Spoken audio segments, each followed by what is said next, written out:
Insightful podcasts by informative hosts.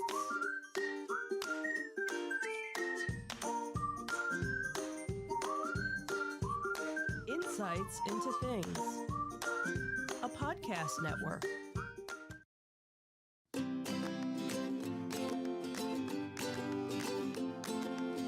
Welcome to Insights into Teens, a podcast series exploring the issues and challenges of today's youth. Your hosts are Joseph and Madison Whalen, a father and daughter team making their way through the challenges of the teenage years.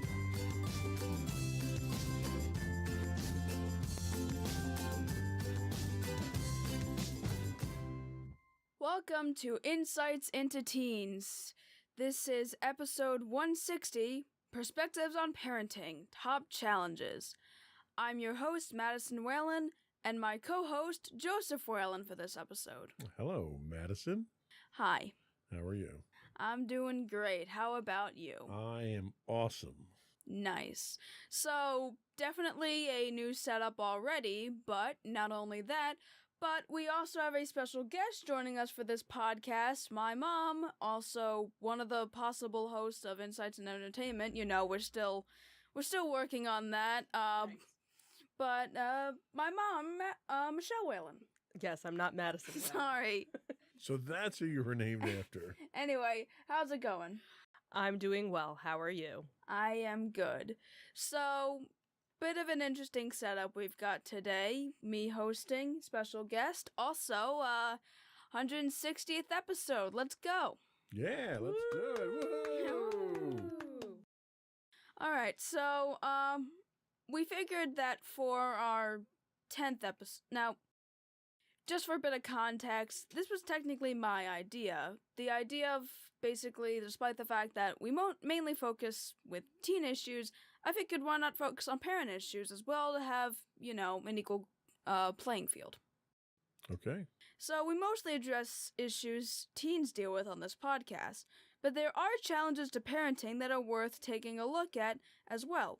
Our perspectives on parenting topics are aimed at looking at these issues to help teens understand some of the difficulties parents face to hopefully put things on a more even playing field. Today's perspectives on parenting will look at some of the top challenges of parenting today. But before we do that, we have a few show plugs. So you can find audio versions listed under Insights into Teens.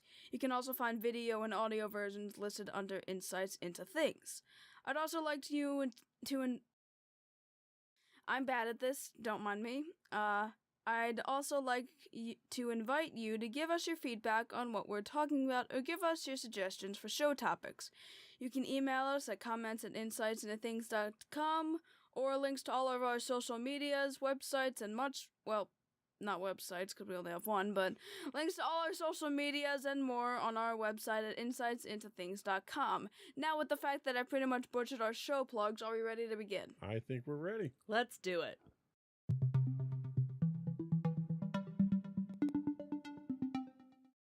Alright, so, we're gonna, basically this is gonna be kind of a Q&A for you guys. I came up with questions based on challenges that you've picked out for us, Daddy, so, the first segment we're gonna be focusing on the basics. And, these, questions are gonna be focusing on providing basic care for your child. So the first question I have for you both is, do you believe that parenting just comes down to providing the basic necessities? Who's answering first? I guess you can answer first. Okay, I guess I will. No, I mean, obviously, the basic necessities of, you know, food on the table, a roof over your head, that type of stuff is kind of a requirement legally. We kind of have to do that for you.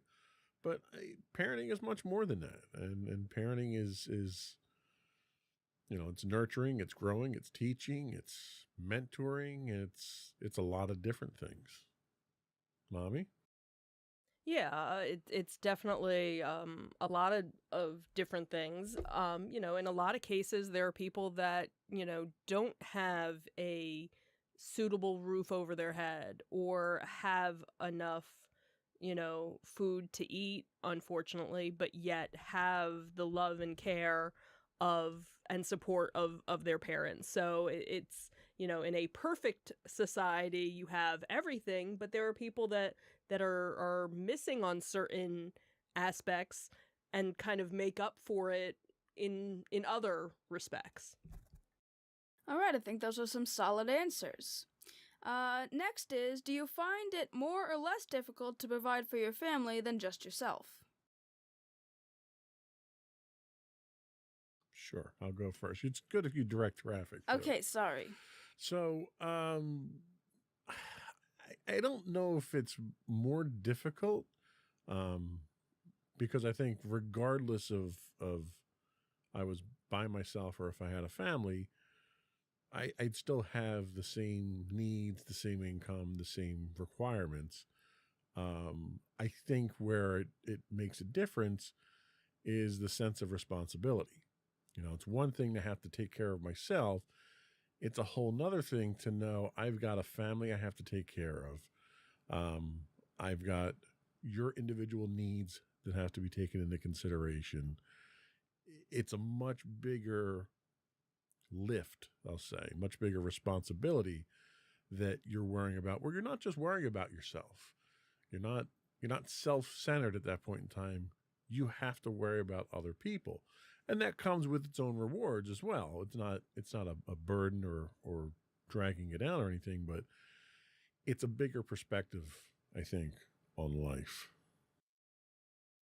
Yeah, and I think, again, not every parent, does everything to the full 100% that, that they can because of limitations on different things. And I think, if a parent is giving as much of themselves as they can and they're doing the best that they can, then hopefully, their the family dynamic and everything is functioning. There are some people who have, tons of money, but they don't do anything with their kids. And then there are people that don't have a lot of money, but yet find a way to do things and be with their kids and do things. So it's kind of, doesn't really matter what your economic standing is. You could, have the best economic standing and be the worst parent out there, or be on, the low end of things, but be the best parent. So it's, it kind of can go all over the place, really. Next up, have there been sacrifices you've had to make for your family? If so, what were they? Mommy, why don't we go with you first?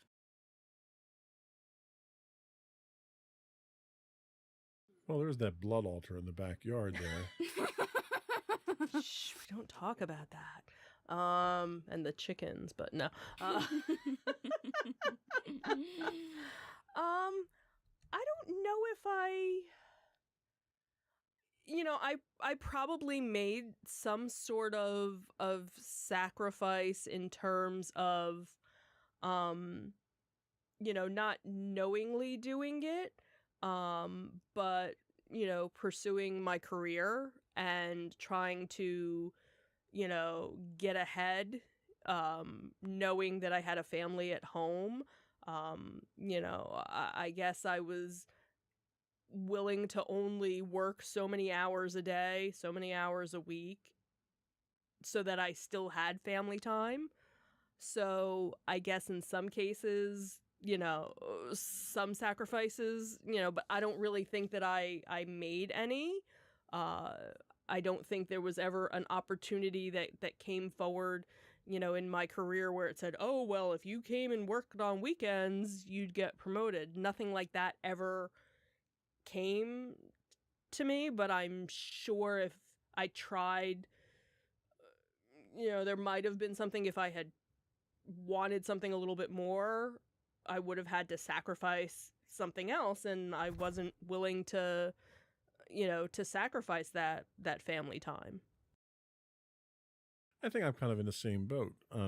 I don't see them as sacrifices. I think there were different choices. Had I not wanted to have family time, had I not wanted to spend, I'm the type of person who there's a very clear delineation between personal life and professional life, and I've always maintained that. And there were instances in which, had I let the professional life bleed into my personal life more, I probably would have had different career choices. I probably would have had more opportunities, but I don't think I lost anything.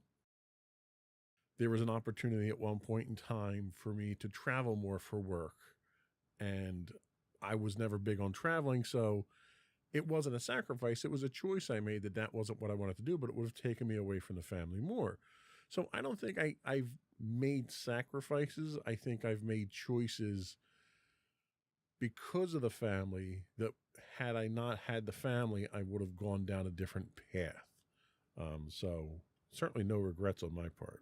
All right, that's good. I'm glad I don't give you guys any regrets or make you think you had to sacrifice stuff, other than, the chickens, but we got that. Right. The next question I have is, does the support of your family make up for any possible drawbacks needed to provide for them? Mommy? Well, if you guys would, empty and load the dishwasher a little bit more, I mean, I'd appreciate it. I did that Monday. I know. You did it Monday. I've done it before. I did get that busy. once back in 2018. I'm Right. busy. Okay. I'm just saying, there are certain things where I shouldn't have to ask. I shouldn't have to beg. It should be, hey, that sink looks a little full. Maybe I should help out. Hey, would you like some help with something? That's really more of what I was, going towards. I think we'll just move on to the next question. It's safer that way. All right. The next question is, have you ever had any issues trying to, quote unquote, put bread on the table? Daddy? Not recently. We've been very fortunate with that. There have been a couple of times that I've been between jobs.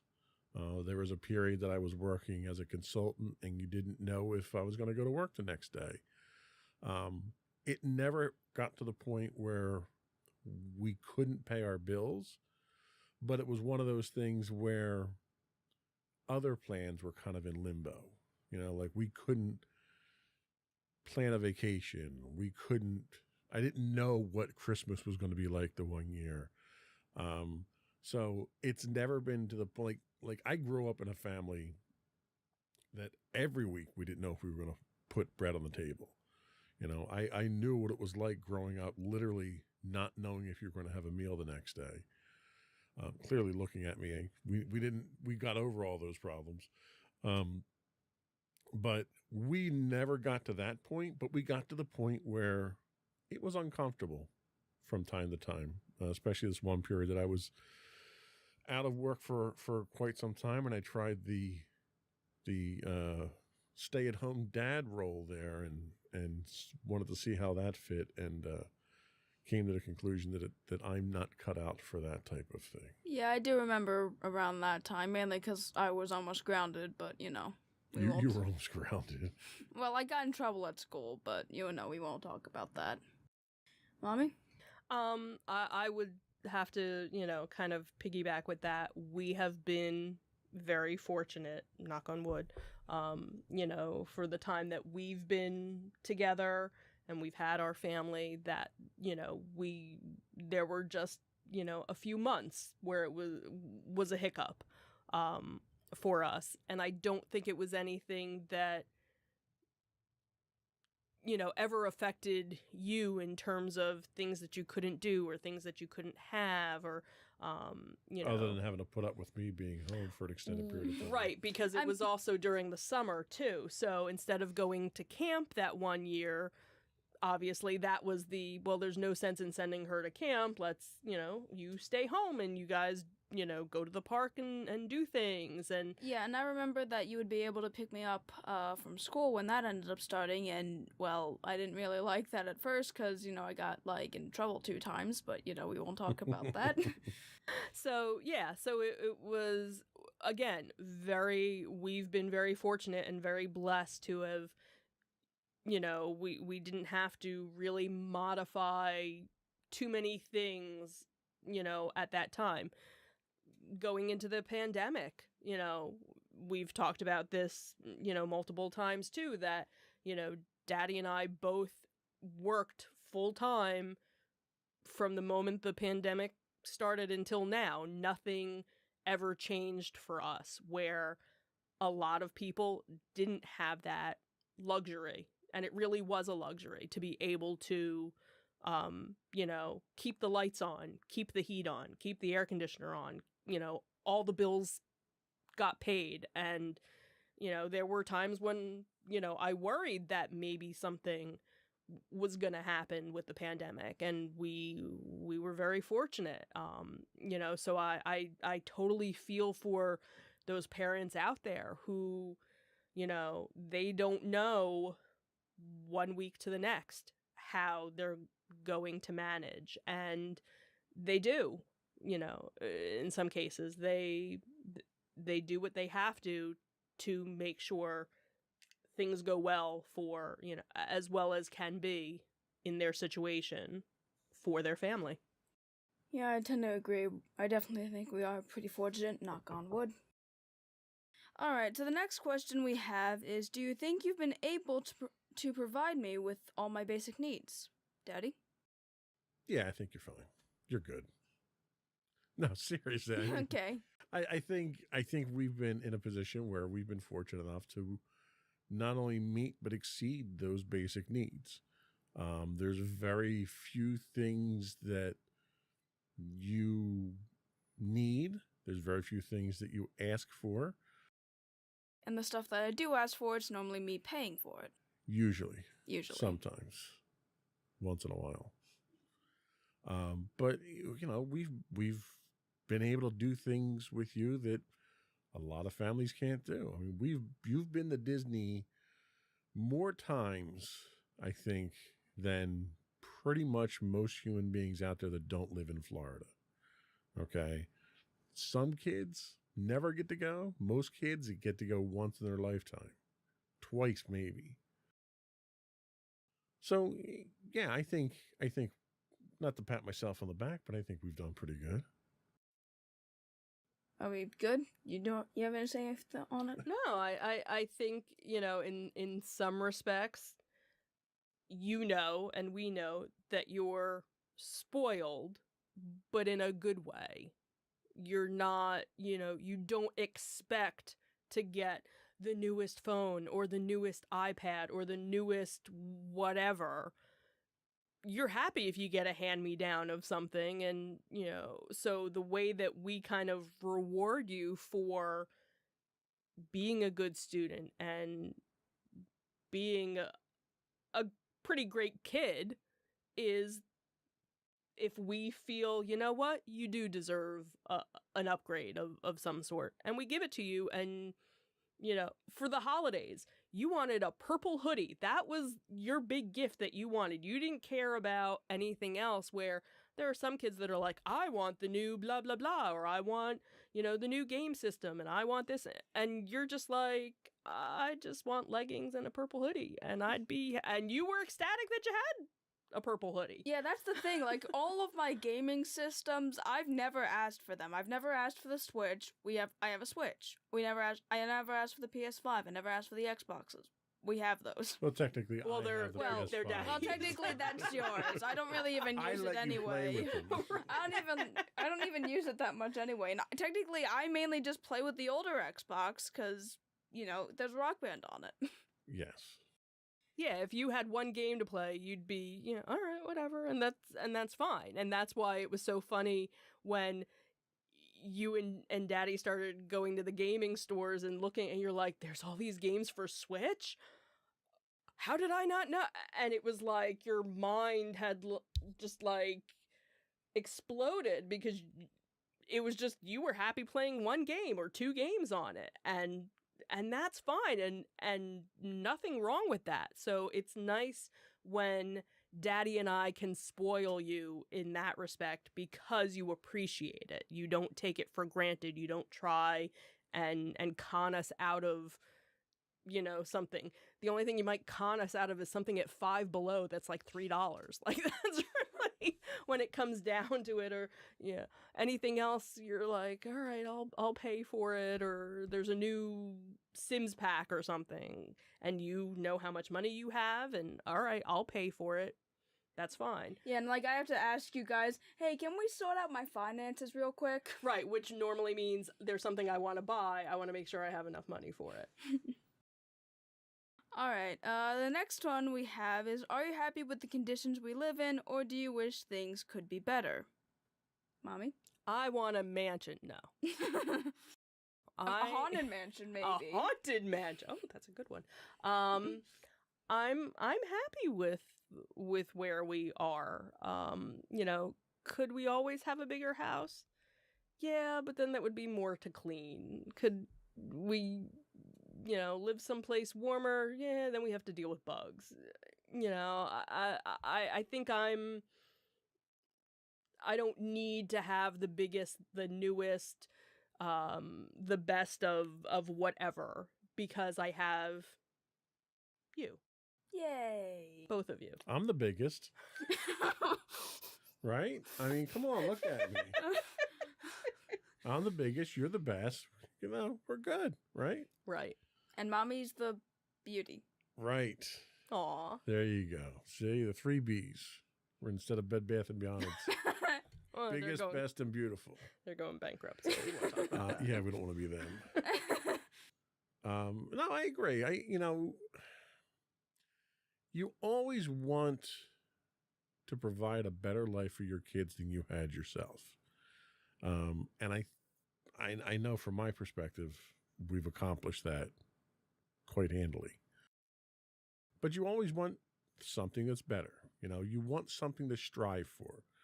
And there's always something else that we could do, something different vacation we can do, a bigger house, you know, nicer bathroom, a bigger fire pit, whatever it is. It doesn't have to be huge things, but it's always something else to look forward to. And that kind of is what drives you. It's like, I don't want to be complacent and say, oh, I love my life and it's as great as it can be and I never want to change.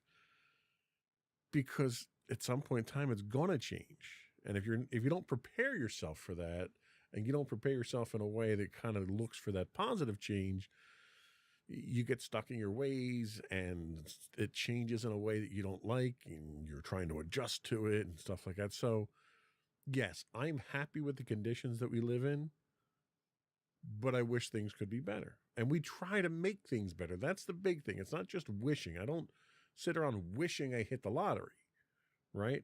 You know, we work harder. We work smarter. We save our money. We make the right decisions so that we can have things better.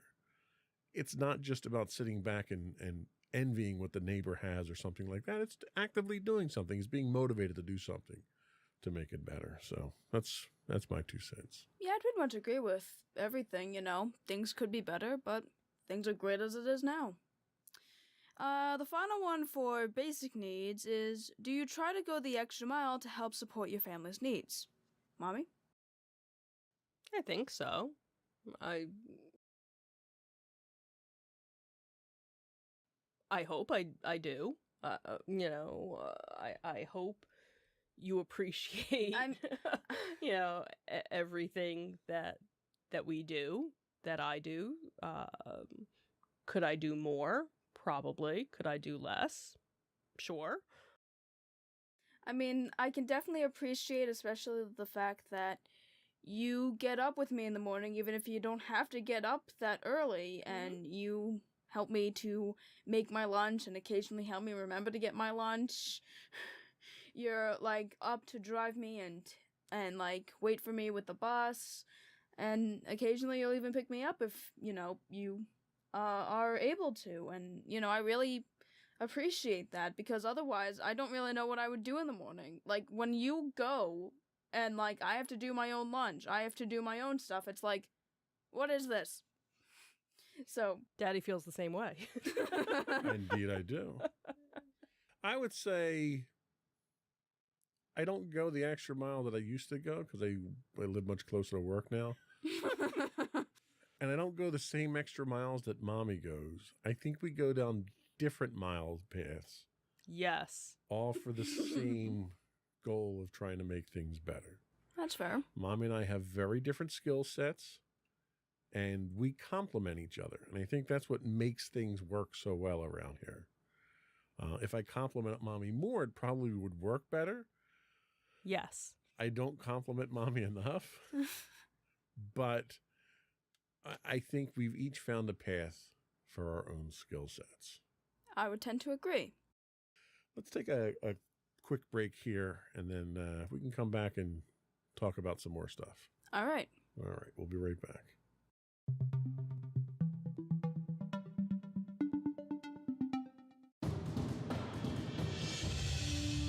For over 7 years, the Second Sith Empire has been the premier community guild in the online game Star Wars: The Old Republic.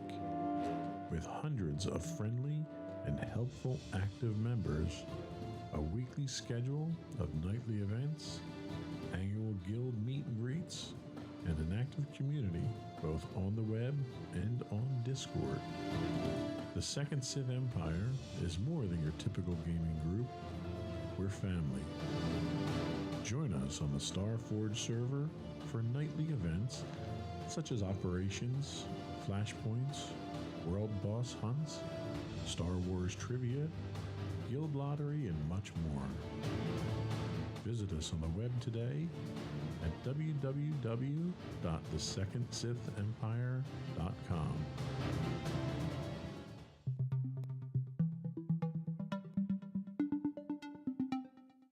Welcome back to Insights into Teens. This is our first episode of Perspectives on Parenting, talking about the top challenges. And now we're going to talk about taking care of the mental and emotional needs, there being children. Just so that you know. Don't want you to assume. So the first question for this section is, what do you do to make sure that my mental and emotional needs are looked after? Mostly neglect and ridicule, really. Lots of chocolate. This is one of the things. We started doing the podcast as a way of having these discussions and trying to help out with the various things that you run into. But there's a lot of talks. We tend to do a lot of dinner time talks. We tend to do a lot of incident talks, we'll call them. And there's a lot of life lessons to pass on with stuff like that. But I think it's time. It's about taking the time to listen and to engage. And I think they're probably the biggest things that I do. And occasionally stopping and getting chocolate on the way home under certain circumstances. That helps. Right. I think we're very fortunate that we are so open with each other and that we can have serious conversations and we can have silly conversations about things. But in the end, it all kind of boils down to that we have that open communication.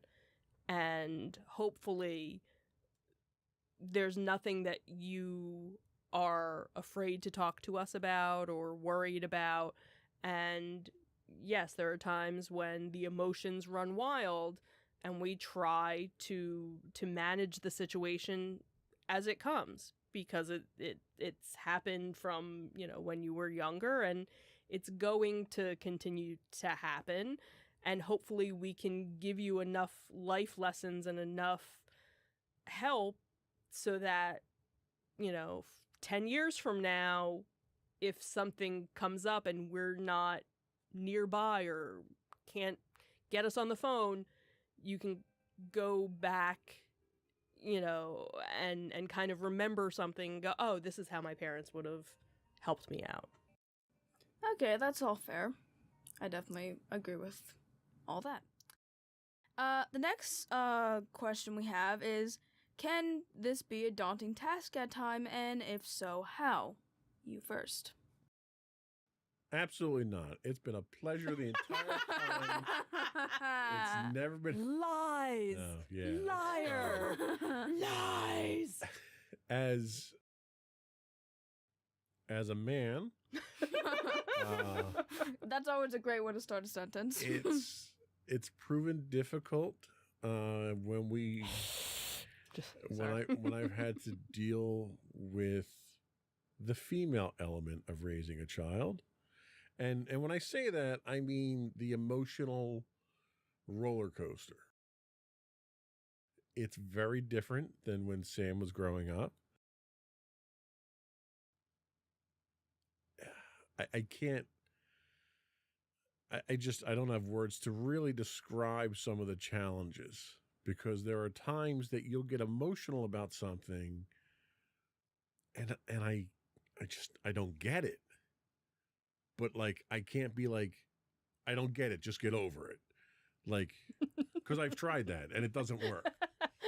So It's amazing you're still alive after saying that. it's one of those things where I have to, at the very least, try to understand the situation from your perspective, and then figure out a way to say something that's encouraging and uplifting and not demeaning or going to make the situation worse. And I'm very good at demeaning and humor and stuff like that. I have a difficult time with the encouraging part of things sometimes when you have an emotional incident. That's fair. Mommy? Well, and I want to give Daddy some props, because not a lot of men can be as open-minded about certain situations with their daughters. And you probably know a whole lot more about things pertaining to your daughter than most dads with daughters, honestly. So that's, kudos to you Well, for not shying away or saying, "Oh, we'll talk to your mother." That's her department. There's only so much knowledge that you have and knowledge that you can look up, but without having lived that, you don't know, but you do your best and you don't try and fake it. You admit when you have your faults. I'm glad you recognize that. I do. And then if you bring chocolate, then it makes everybody happy. Yep. It offsets some of those demeaning comments And sometimes. and trust me, I can only, because I'm still in it, it's hard for me to even take a step back and go, why does he just not get it? Because I understand what she's going through and she understands what I'm going through, because we're going through it the same time. So I can only imagine where you walk in the door. Is it safe? Do I need here's a chocolate grenade? Woo! And then all there the are women, times And then we crawl from the walls. the women folks scurry to pick up the chocolate. Yum, yum, yum, yum, yum, yum, yum, there yum. are times that I come home and I know what's going on, and I'm Right. just like, all right, yell at me and I'll go downstairs and I'll Okay. leave you alone at that point. Right, in time. exactly. Just take my beatings There and are times I just know I got to take one for the team, for the greater good. I know in 3 days everything will be fine. Everything will go back to normal, and it's just the way it's going to be, and it's not a personal attack. It's Right. just So- what happened. So So that's one example.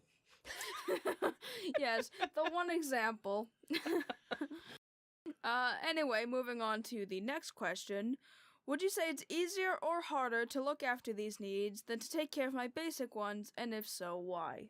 Mommy? I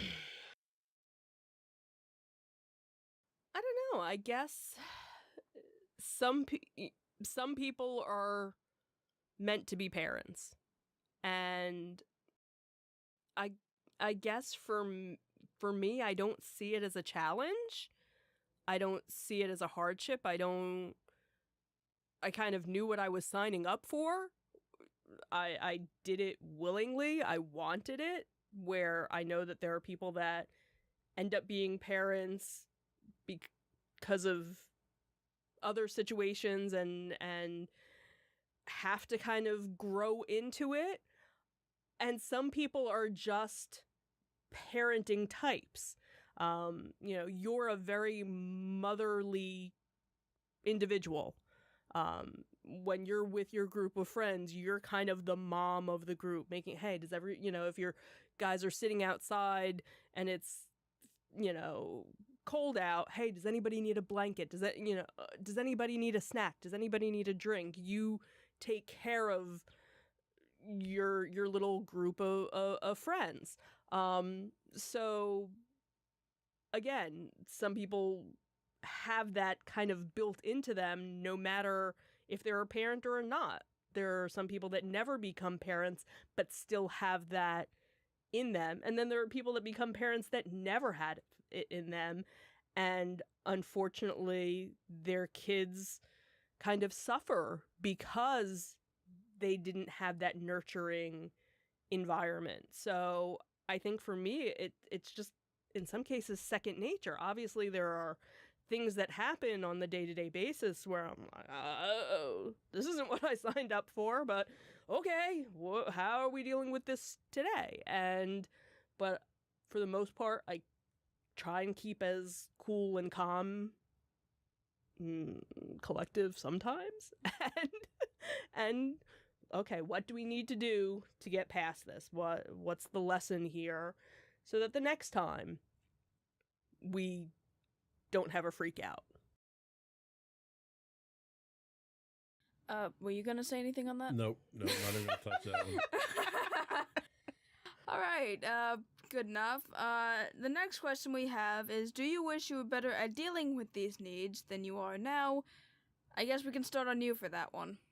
Why? Because it seems like I need to be better at dealing with these things. I don't know. I think it's just because you didn't say anything on the other one. Yes, I try to get better. I try to be more patient. I try to be more understanding. But, like Mommy said, there's only so much that I can understand, right? I don't have the same physiology, we'll say. So there are things that you go through that I could never go through, and you can only get so much out of hearing someone talk about it and reading about it, that I'll never really understand these things. What I try to understand is what my role is in helping to cope with these things. Is that role being that guy that gets yelled at because someone needs to get their frustrations out? All right, I can take the punches and deal with that. Is that role the guy who stops and gets chocolate on the way home? Okay, I can handle that too. So it's a matter of figuring out where I can constructively fit into the equation, knowing I can't fill the gap. So that's where I try to get better at those things. And it's a learning experience. It comes with time. It comes with trial and error. Mommy, did you want to say anything? No, I think I'm good. All right. The next question we have is, what do you think can be changed that could improve the condition of these needs more? Mommy? See, I don't know if we, not to toot our own horn, but I think we have opened that line of communication where, as far as I know, you don't have an issue coming to us about things. There were certain topics not that long ago that you didn't feel comfortable going to Daddy with, and you came to me and we talked them through, and then I was able to talk to Daddy about them and kind of prepare him, and that was definitely a little bit of a bumpy situation, but since then the lines of communication have been pretty open about it, and it was a learning curve for all of us. So I think anything that comes our way, we all kind of, all right, what do we need to do for this? And we've had a couple of different situations that have popped up more recently where you were afraid to talk to me about something, and you talked to your guidance counselor about it, and your guidance counselor said, if that's the way you feel, that's the way you feel. And you and Daddy had the conversation, and you didn't want to bring it up to me because you figured I'd be upset. And yeah, I was upset, but I understood your reasoning behind it and made sense and said, all right, well, if that's what you want to do, then that's what you want to do, and we will support you. Same thing with, another topic where, not that we wanted to push you towards something, but you kind of made a decision on something, and we kind of agree, yeah, okay, that's the way it's going to be. So I think even though we still have these situations that come up where, all right, well, I don't want to tell Daddy, I'll tell Mommy. Or I don't want to tell Mommy, I'll tell Daddy. At least there's somebody that you feel comfortable talking to. And there are lots of kids out there who can't talk to their parents about anything. And they don't have a guidance counselor at school that they're able to talk to. Or they don't have a family friend or somebody, and it eats them up and in some cases destroys who that person is. So again, I think we're very fortunate that we've been so open and understanding with you from the beginning, that when these little kind of hiccups happen, they're just little bumps in the road. They're just little pebbles, in the sand. They're not these huge mountains that we can't overcome. Anything? She went to the mountain analogy. I can't really top that. Well, I mean, it's a mountain, so yeah. If I'm just that good. what can be changed to improve? The only thing I could say is, a subscription to the Chocolate of the Week Club or something. Okay, I like that. I got nothing there. All right, the next question we have is, do you feel looking after these needs are just as, if not more important than taking care of my basic needs? You first. Me being Daddy. Yes. I think they're more important. I think the basic needs are the ones that kind of cover themselves. I think all of what we've been talking about here is the important stuff, because these are the formative things. Yes, you need food. Yes, you need a roof over your head and, clothes and all that stuff. But what makes you who you are when you're an adult is everything else. Those experiences. Where do you get your sense of compassion? Where do you get your sense of empathy? Where do you get your sense of morals? Those are all the things that these other things are instilling in you. So I definitely think that these are really where you need to be focusing on the most important things. Because if you're focusing on those things, chances are you've taken care of the basics. Fair enough. Mommy? Yeah, I would have to agree with that. Don't think I really have anything. No, I think you're not going to pull another mountain analogy out on me? No? Okay. Mommy's not going to the mountain again. All right. I'm saving it for later. All right. The next question we have is, have you ever thought that I needed counseling to better help these needs? Mommy?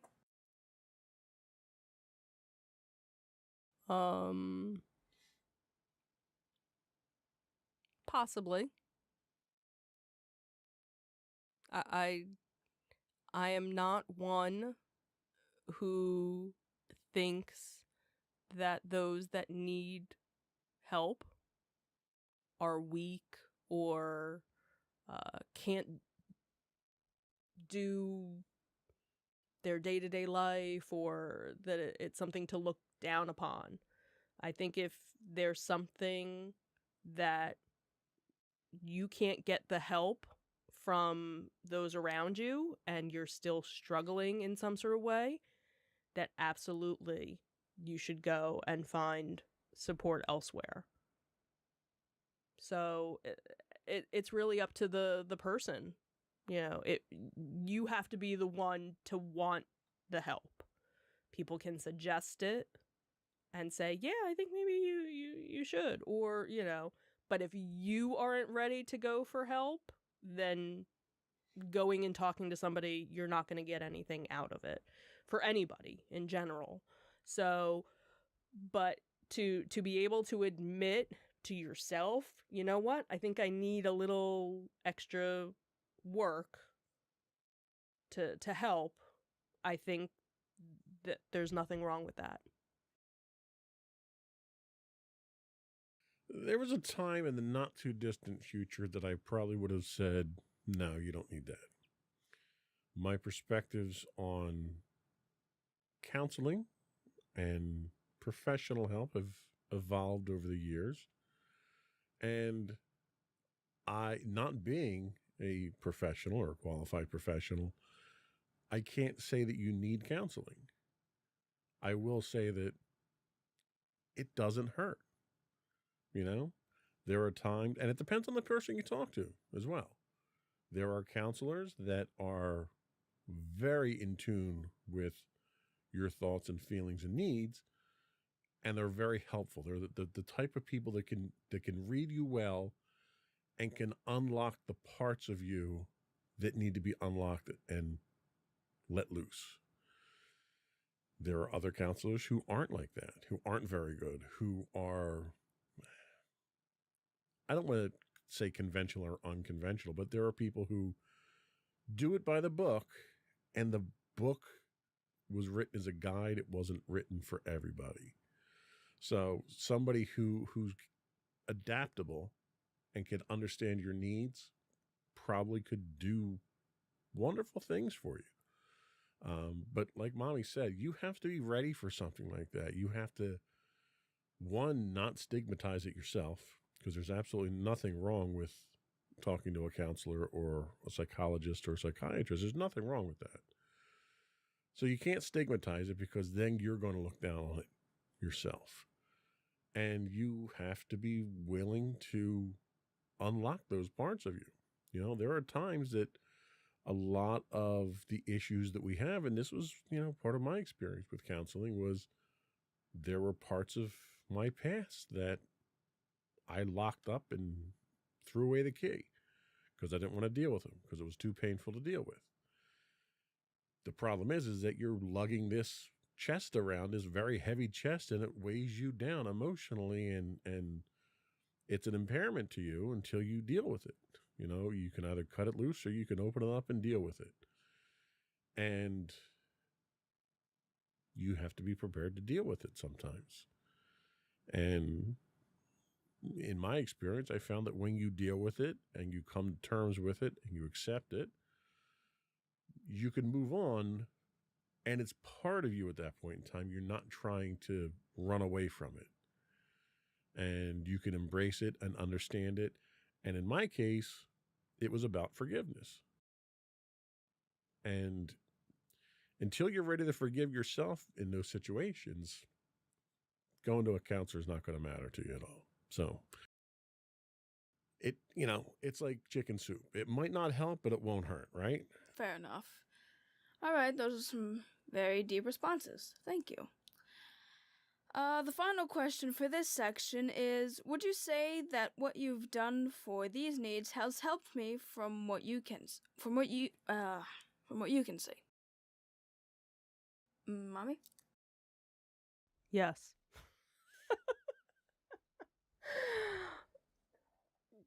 Yeah, I can see that what we've talked about in general has affected you with the way that you act, with the way that you think, with the way that you do certain things.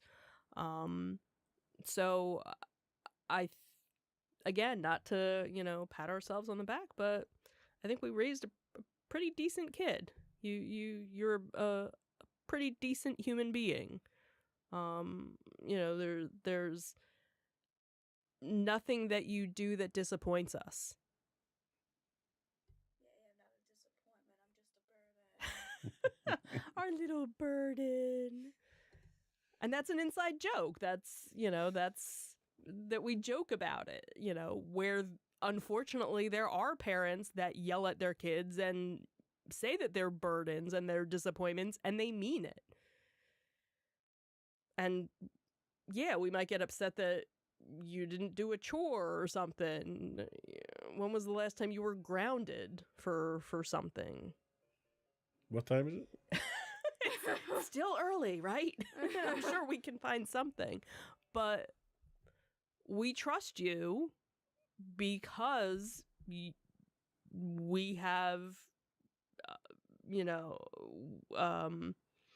you've never done anything for us to not trust you. You've never done anything, the night's still young, who knows? You might sneak out, but you don't want to. You don't want to go outside. It's cold, I think you'd want to go outside and play with a cat. That would really be the only... Yeah, 'cause it's not like I have a social life. All right. Do we want to take another break and come back and finish up? All right, let's do it. All right.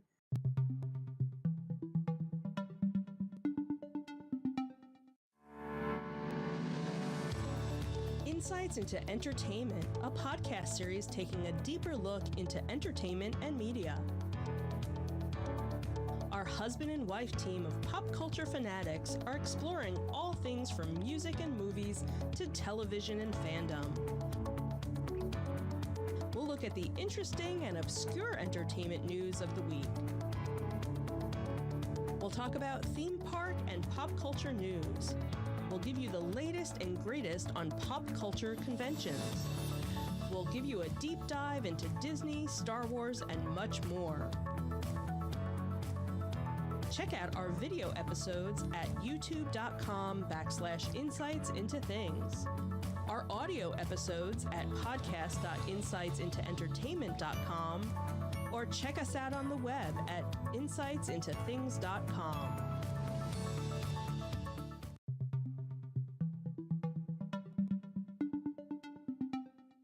Welcome back to Insights into Teens. Today we're doing Perspectives on Parenting Top Challenges. And now we're going to talk about ensuring children receive a quality education. So the first question we have in this section is, has it been difficult trying to get me into school at this point? We will go to you, Daddy. No, it hasn't. Next question then? Next question. All right. Next question we have is, do you have any experiences with this as a parent that might seem like a more unique situation than most? Mommy? Well, fortunately, you're in the public school system. We didn't decide to send you to a private school.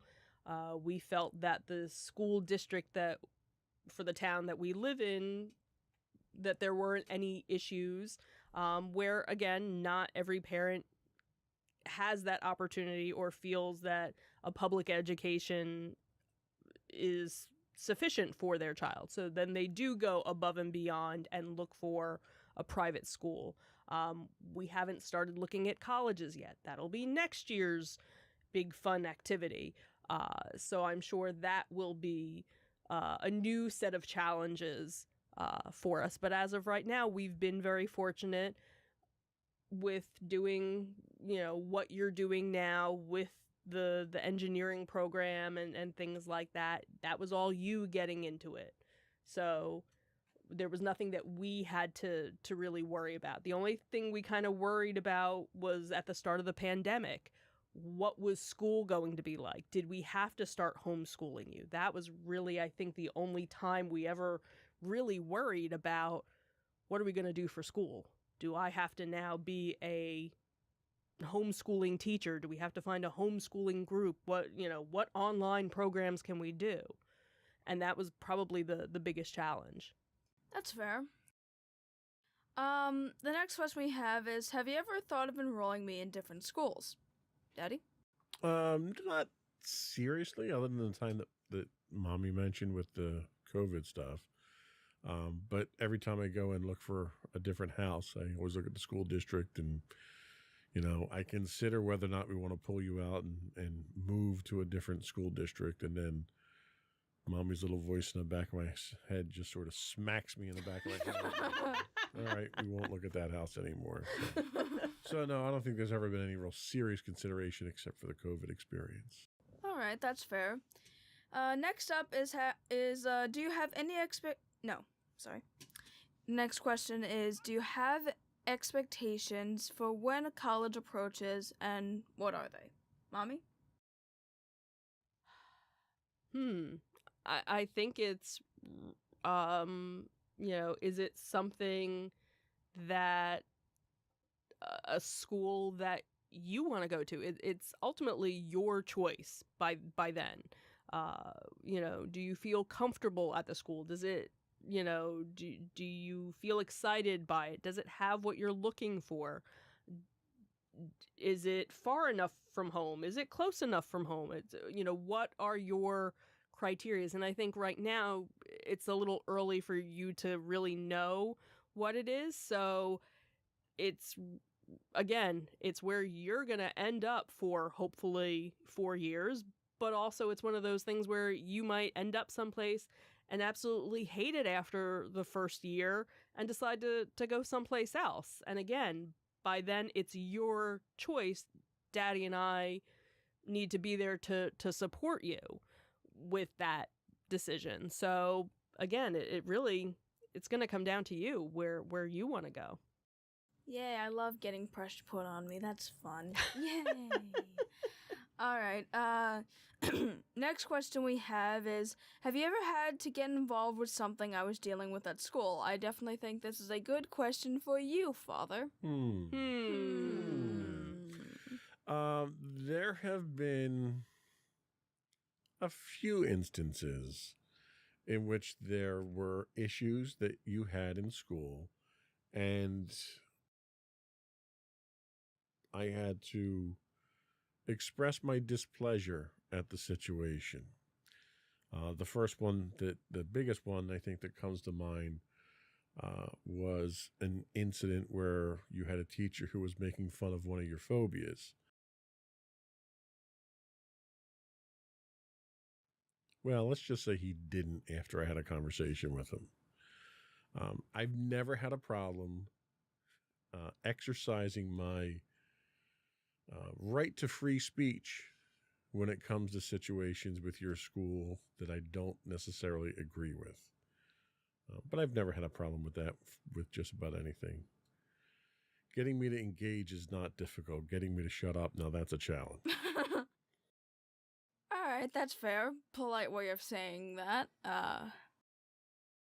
Next question we have is, do you think you've helped to influence my work ethic in school? Mommy, this is for you. I believe so. I think in some cases you have a better work ethic than Daddy or I had. Oh, definitely me. I was a slacker. On a Friday afternoon, you come home and do homework, where most people are like, I got all weekend, whatever. Or you did homework on a Friday when you had off on Monday, just so that you could get it done and then you could relax. Same thing when you get home from school. You come home, you relax for a couple of minutes, and then you take out your books and you start doing it. Even then, I don't even relax. I kind of just drop all my stuff in the kitchen, take off my shoes, call you, and then do homework. Right, and that's what I'm saying, is that you instilled that kind of all on your own. That wasn't really anything that we ever talked about.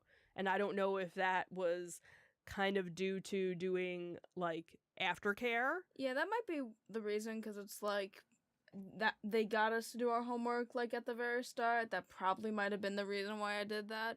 Yeah, and it's a good work habit to have.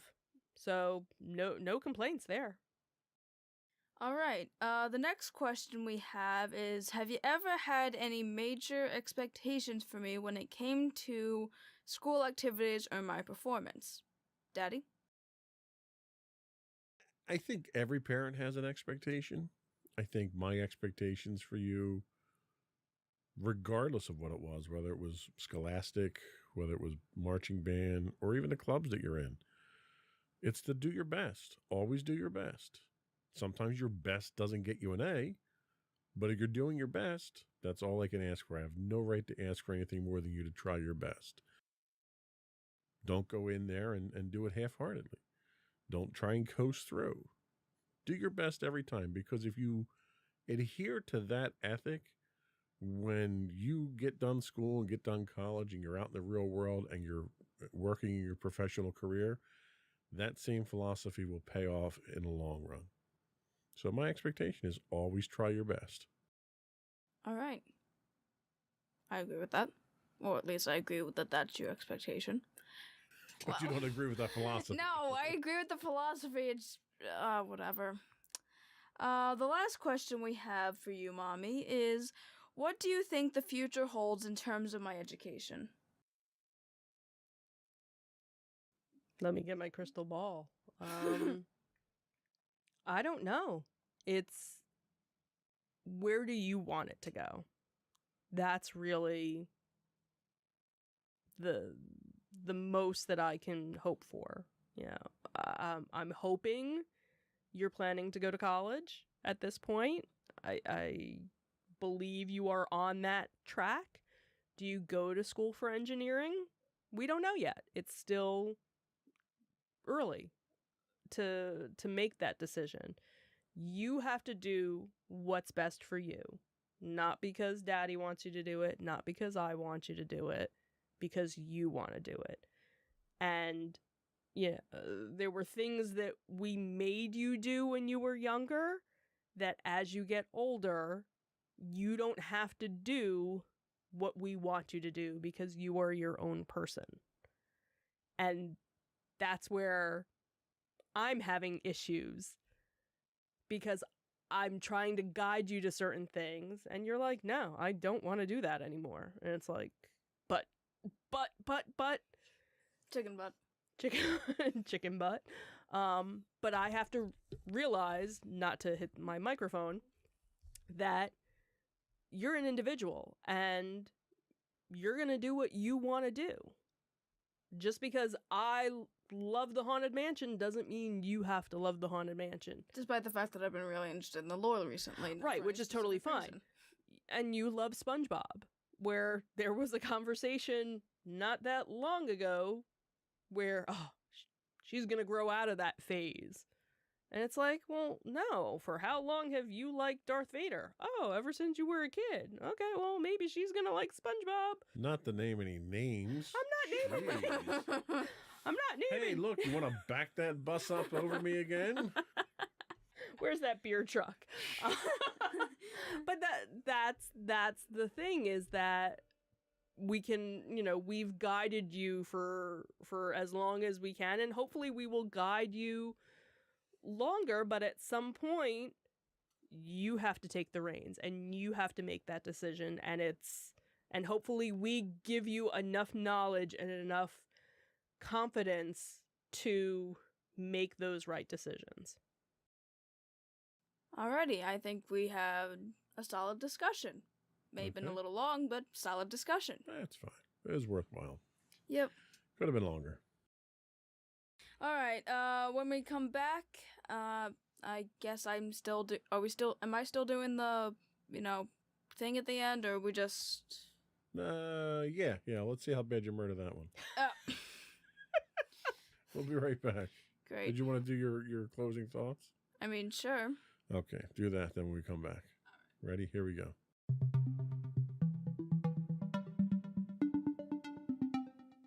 Alright, so despite the fact that we didn't have a general theme when it came to all of this, I guess what I can at least say is, try your best to keep open communication with each other. That's really something that we've really been fortunate about, and that's one of the reasons we're able to have this podcast with each other. And I know it's obviously not going to be the case for everybody, but if you have the ability, try to keep an open communication with your parents or your kids. Okay. Yeah, don't really have too much else to say, and I guess I'm doing the show plugs. Oh, yeah. Alright, so for audio versions of the podcast, they are listed as Insights into Teens. We also have video versions of the podcast that are listed as Insights into Things. You can find our podcast on all popular podcast services like Apple Podcasts, Spotify, Google, Stitcher, iHeartRadio, and, much more. Any place you can get a podcast, really. You can email us at comments@insightsintothings.com. We're on Twitter at insights_things. You can find us on Facebook at facebook.com/insightsintothingspodcast. We're on Instagram at instagram.com/insightsintothings. Or you can find all that and much more on our official website at www.insightsintothings.com. And don't forget to check out our other two podcasts, Insights into Entertainment, hosted normally by you and Mommy, and Insights into Tomorrow, our not really monthly podcast that's really only filmed almost once a year at this point, hosted by you and my brother Sam occasionally. Okay, well, we clearly have to work on your marketing skills. Well, I mean, maybe that's what gets people actually interested in the ad. They don't just want a regular read-through. They actually would like personality when it came to it. Well, You never there know. you go. That's There the way you to look go. at it. That's it. Another one in the books. Bye, everyone! Bye. Oh, bye.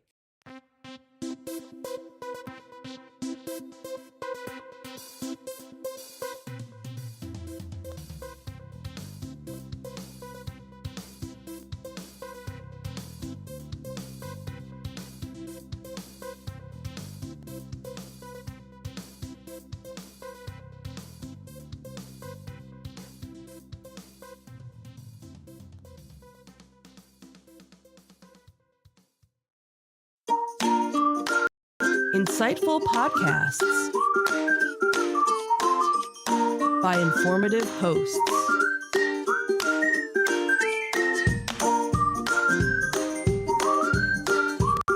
Insights into Things, a podcast network.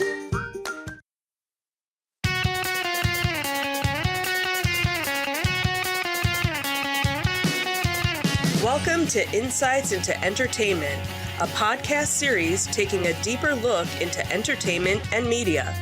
Your hosts, Joseph and Michelle Whalen, a husband and wife team of pop culture fanatics, are exploring all things from music and movies to television and fandom. Welcome to Insights in Entertainment. This is episode 148, Swapping the Bobs Again. I'm your host, Joseph Whalen, and my patient and understanding co-host, Michelle Whalen. Hi, everyone. How you doing today, dear? I'm doing okay. How are you? I'm doing all right.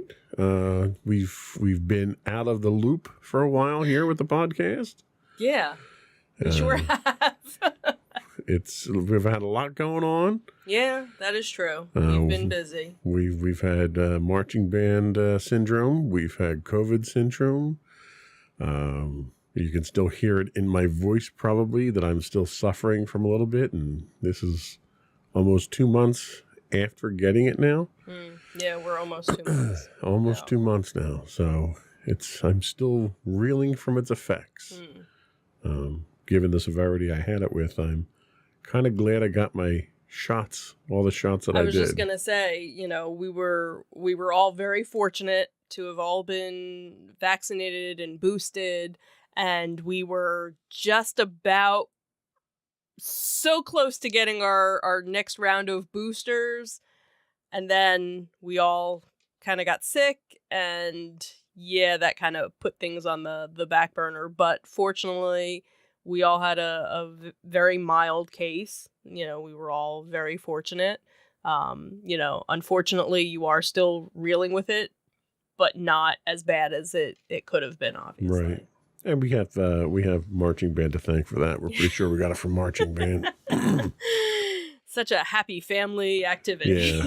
So, But a lot of stuff has happened. There's a lot to talk about. We're not going to get to everything today. We are going to talk about really two big things that happened in entertainment. One being the changing of the Bobs. Which happened actually on the same day. The finale of... Oh, right. Yeah, so we'll kind of funny how it happened that way. We'll be talking about Disney rotating the Bobs again. Then we're going to talk a little bit about The Walking Dead and their series finale and the impact and the future of that. And then we had a couple of events. One we just attended this weekend that I did not grab any of the pictures from you to put up for. So theater of the mind for our viewing audience this time around. We'll describe everything in detail for you. So stick around for the last segment. We're going to talk about some of the stuff that we've been attending recently. But before we do that, I do want to take a moment to ask you to subscribe to the podcast. You can find both audio and video versions of all of our podcasts listed as Insights into Entertainment. We're available on Apple Podcasts, Spotify, Google, Stitcher. I don't think we're on Stitcher. Stitcher doesn't do video. Neither does Spotify, as a matter of fact. Probably should redo that list, huh? So you can find audio versions listed as Insights into Entertainment under all of those. But video versions have, our Insights into Thing has video and audio. When you can find it, where you can find it. Right. I would also ask you to write in, give us your feedback. Tell us how bad I'm doing today, because I'm a little out of practice. Give us your show suggestions or conventions or other events in your area you'd like us to talk about. You can email us at comments@insightsintothings.com. You can find us on Twitter at twitter.com/insights_things. Or we're on Facebook at facebook.com/insightsintothingspodcast. Or you can find all those links and more on our official website at insightsintothings.com. Shall we get into it? Sure. Here we go.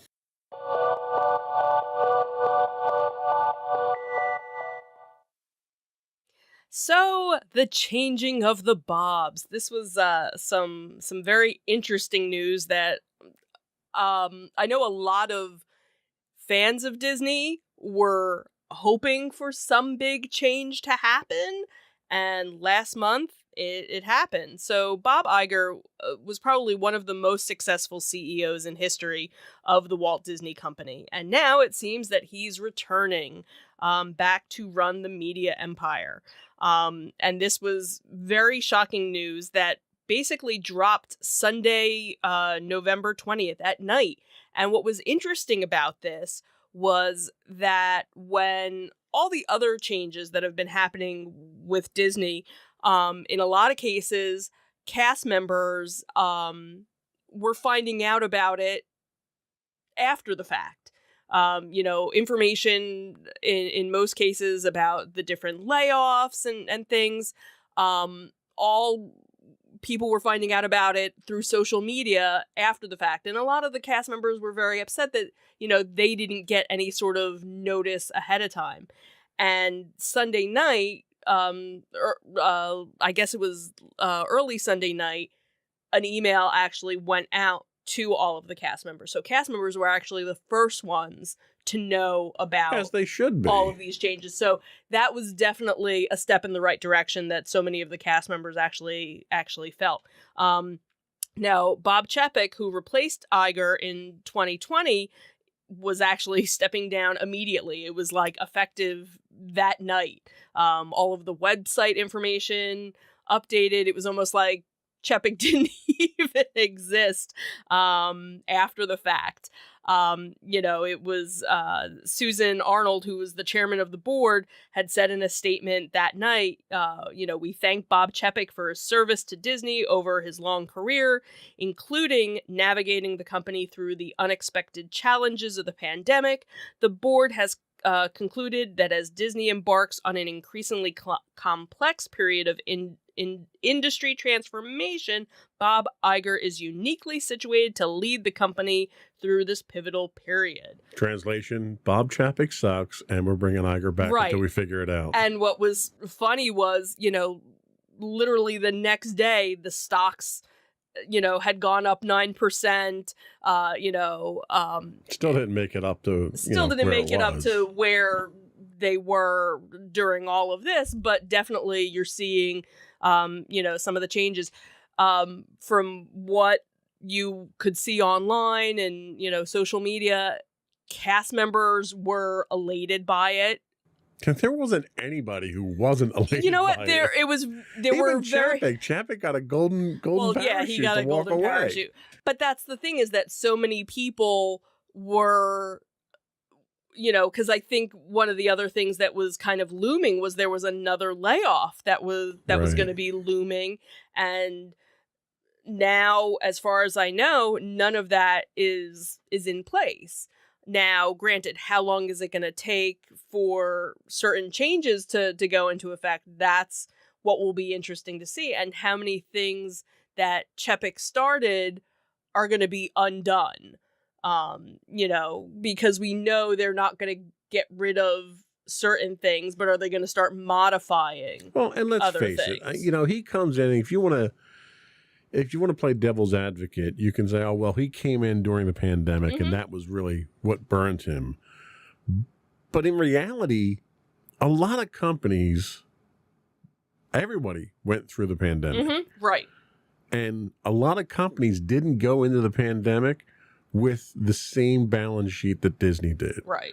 And somehow Chapek manages to wipe out 36% of that budget sheet. After doing all the layoffs that he did, all the cutbacks that he did, all the penny pinching that he did, right, he still managed to lose 36%. That's just an astounding level of incompetence that I don't think you've seen in business, since somebody bought a company for $44 billion and lost $20 billion the next day on it. Yeah. Twitter being that company, obviously.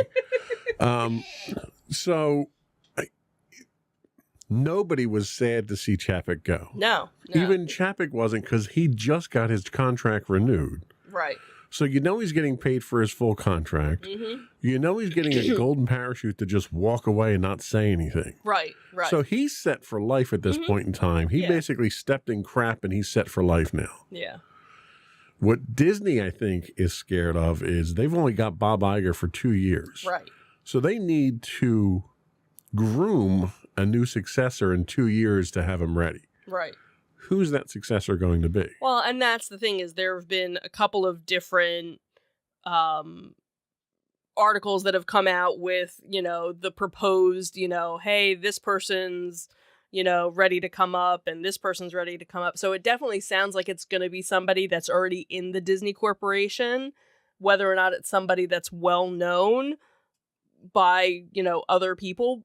Problem was Chapek was from the corporation too, so well, Chapek was from Parks, right? But he was still, and that was what he ended up hurting, right? That so was much what he of targeted the most, right? Which is kind of shocking, where if that's where he was from, but then of course you had everything that happened with Scarlett Johansson, and you had he screwed the pooch on that one too, right? So there was so much that got hurt along the way of everything. Well, basically, anything he touched, he screwed up. Right. All he the had streaming, to do, okay? Right. You're coming in as the head of a company that literally prints money. It's got more money than God. All you have to do is not screw up. Right. And all he did was screw up. Right. Everything he got involved with, he screwed up. So to see him gone is a good thing. My concern is, who were the people that picked him in the first place? Right. They should be gone too because of how poor a judgment they had. Right. Because if they're involved in picking the next successor, you're back in the same boat. So where are you going to go with that? Yeah. So it'll be, interesting to see.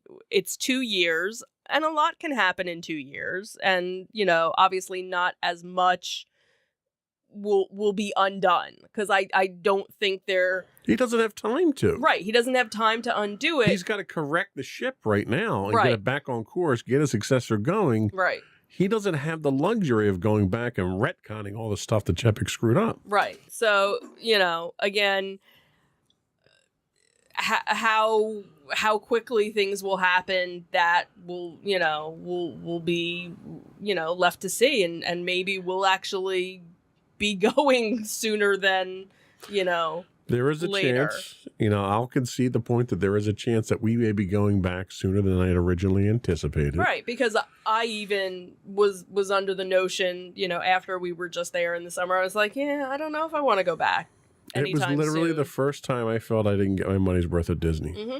Yeah, absolutely. And I've bitched and complained about Disney from day one because of Oh, absolutely. various things. Yeah, And- and I agree. Iger, I was down on Iger for the longest time Mm-hmm. because I think he was completely overpaid. Now he comes back now, and he was making about 54 with compensation, Mhm. right? So his compensation package right now is about 24. So he's half of what he was at before, Mm-hmm. and that's the vast majority of it is incentive based. Right. So he's got to do something to turn the company around. Mm-hmm. Yeah. But as much as I was down on him before, you really can't knock him for some of the stuff that he did. I mean, he had probably one of the longest list of accomplishments of any Disney CEO ever. Right. I mean, this guy had more wins than Babe Ruth. Mhm. He was just literally the golden child. And that was 15 years Mm-hmm. as CEO Right. with a total of, I think it was 50 years or something like that with the company I in think so. general. Close to it. I mean, some of the stuff that he went down, Lucasfilm, Mm-hmm. Pixar, Marvel. Marvel. These are all the acquisitions that he made. Mm-hmm. So it was incredible, some of the stuff that he's done. 2 years coming back though. I mean, it's amazing how much damage Chapek did in the short time. How Yeah. long was he there? 999 days, according to a bunch of different people, which, And he did a lot of damage in that amount of time. yeah. And granted, yes, totally understand.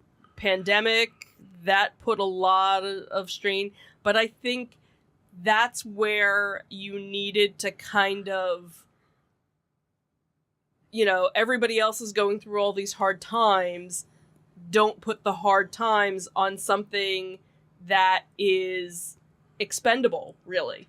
Nobody needs to go on a vacation. They want to go on vacation. And that should have been where you had, less of a strain. And what he ended up doing was raising prices, for so much of the stuff that it basically became a place for only the 1% to go. Yeah. They didn't really care about the value resorts. They didn't care about, the person that, the locals who want to go and escape, a couple of hours a day. They wanted the people who were willing to spend, a week there in their high-end places, the Star Wars resort. Like, that's been... That big giant middle finger to the fans. Yeah, really. And you have people that are like, all right, I did it once. I don't need to ever really do it again.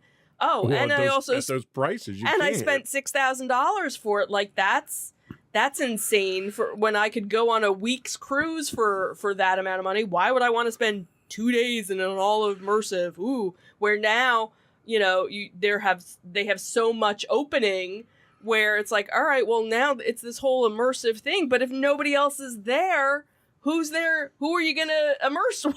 Right. Who are you going to play along with? Well, and Um, that was one of the problems that they had with the shift in philosophy. Right. And that shift in philosophy left people like us and a lot of other people Mhm. who we've gone down 3 times in 1 year. Right. Whenever you've conned me into buying season passes, and whoa, if you go 3 times, we get our money's worth. I get my money's worth by not buying the season passes in the first place. But for people like us, it wasn't practical for us Mhm. to go down. Right. And they continued raising prices 3 times. Mm-hmm. Now, every year they raise their prices, and it's expected, Right. whether it's justified or not. 3 times this year, this calendar year, Mhm. they've raised their prices. Mm-hmm. They just raised them again on the local Mm-hmm. season passes. Right. That's insane. Right. So not only are they raising their prices at an enormous rate, and we're not talking 1%, 2%, we're talking 10%, 13% in some instances. Right. They haven't brought back anywhere near the stuff that they had taken out. Right. So you still don't get the ambiance. You don't get the experience. You don't even get, like, some of the stalls are closed down. Right. You know, when we were there, we went through Magic Kingdom. You've got stalls that are not stalls, but stores. Right. Entire stores are shut down. It literally looks like Well, that a was like slum when in Disney. we noticed it more so in Hollywood Studios, the one backlot area where Right. the Little Mermaid show, that's been closed, so there's nothing there. Then they had the little gift shop that was there. That's completely closed. The Playhouse Disney, that's closed. They had a couple of characters, but that was really it. And that whole area used to have a whole bunch of stuff. Then back where the Muppet store was, when you leave the Muppet movie, that's closed. So they have all these stores, you know, and all these areas where there's nothing there. So you kind of walk through and you're kind of like, this is kind of creepy and deserted. And like you said too, Magic Kingdom. It's like Disneyland, the inner city experience or something, you right. know? And then of course I'm waiting to see like graffiti on the walls at some point. and then you have Epcot with all the construction that was going on, which, hey, that's great. But again, like we've said before, you have all this construction and I'm still paying full price Right. for things that aren't open and Right. things that are closed. Like, maybe you should give me a discount. Or, no, you know, but instead they're finding new things for you to pay for. Mhm. Well, you need to pay for your magic bands now. We don't give them to you Right. for free. You got to pay for your parking now, which it still blows my mind why you have to pay for parking at Disney. if you're a resort guest. If you're a resort, it makes no sense whatsoever to Right. me. You got to pay for your refills now too, because we got to chip the cup, and it's like, how many different ways are you going to nickel and dime people? And then Genie Plus and Oh, you that know, that whole waste thing of that, time and effort and money. It's just, yeah. And this is just the parks. This is just how he screwed the parks up. Yeah. This isn't even outside of that. The movies and the Right. terrible television that they're churning out on Disney Plus now, just to say that they have fresh content. Right, which supposedly that's one of the things that Iger is, you know, like, okay, we don't need to have a new, you know, Star Wars series every 6 months. Right, Or, right. you know, like there's too much. Let's kind of Yeah. turn We back. don't on- need a on some of 12 that. episode series of a show that we only needed 2 episodes of. Right, right. So So, anyway, the Bobs are back again.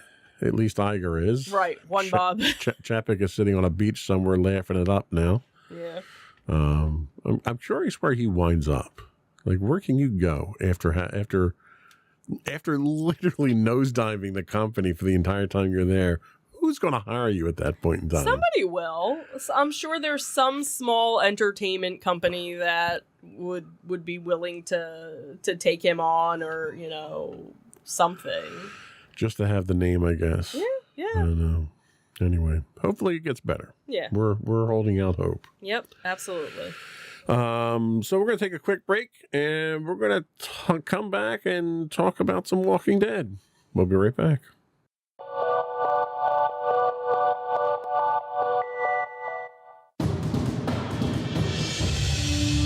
For over 7 years, the Second Sith Empire has been the premier community guild in the online game Star Wars: The Old Republic.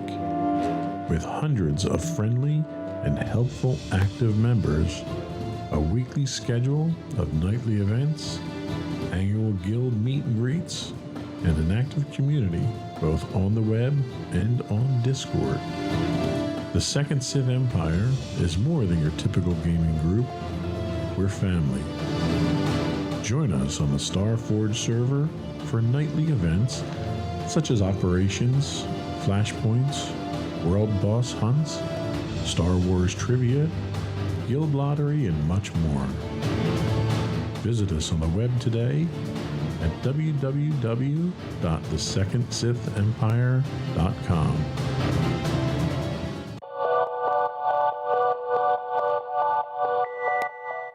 Welcome back to Insights into Entertainment, and now we're going to talk a little bit about Walking Dead. So for the longest time, 11 years now, 10 years now? 10 seasons. Well, it was 11 seasons. 10 total. seasons now, Walking Dead was what's been described as the flagship of AMC. It really was the anchor show for AMC. Mm-hmm. Yeah. It spawned numerous spin-offs already. Finally came to a close. Yeah. Very different ending than what the comics had. I mean, the series itself had diverged from the comics quite some time back. I think it's like when I think of series finales, the one that always sticks out in my mind is MASH. Right. You know, the number of people that watched that was like record breaking. It was like people around the world watched it. I don't think Walking Dead had nearly those numbers. Why do you think that is? If it was such an important show on AMC, have viewing habits changed? Is AMC not a major player in the entertainment of this type of thing? I'm not sure because I didn't look to see what the stats were for it ending. But I know viewership over the years had dropped because I actually had friends who were, diehard Walking Dead fans and got to a certain point where it was like, yeah, no, I'm done, and kind of checked out maybe halfway through, the 10-year span, 11-year span of it, and just kind of got burnt out with it, or it got a little too dark for them, with everything that was going on, and they kind of, were like, yeah, no, I'm done with it. And some people kind of a zombie apocalypse during a zombie apocalypse with COVID it wasn't the best well thing. And that's the thing, but I'm talking about even before COVID and things like that, that there were some people that just kind of like checked out. But it was interesting to see the couple of different documentaries that they did, talking about the fans and how a show about, survival and the apocalypse brought families together because you ended up getting people who normally wouldn't sit down to watch a television show together, watching a television show and becoming friends with people online because they were watching it. And that was kind of how you started watching it, because you weren't interested in watching it when I started watching it. Zombie shows really are not really my thing. Right. But it's funny because as I kind of watched over my shoulder while you were watching it, it became very apparent that it was a zombie show that had very little to do with zombies. Right, because it was really about human survival and human interaction and how terrible human beings how terrible we are in a crisis situation, and who rises above and who becomes strong and who becomes weak, and what skill sets do you have to bring you forward, right? How are you marketable, in this new environment? What's your resume in the zombie apocalypse look like? Not so good, I don't think. And so that's what I think was kind of interesting, because again, that was one of the things when I started watching it. There was a friend of mine where we would watch it together, and we would text while, like, oh my God, did you see that? Da, da, da, da. And then it got to a certain point where they didn't watch it anymore, and I used to watch it, in the living room, and then I was like, you know what, I'm going to go downstairs and watch it on the big TV. And that's when, you weren't sitting there watching it. You were, on your computer, and you would kind of,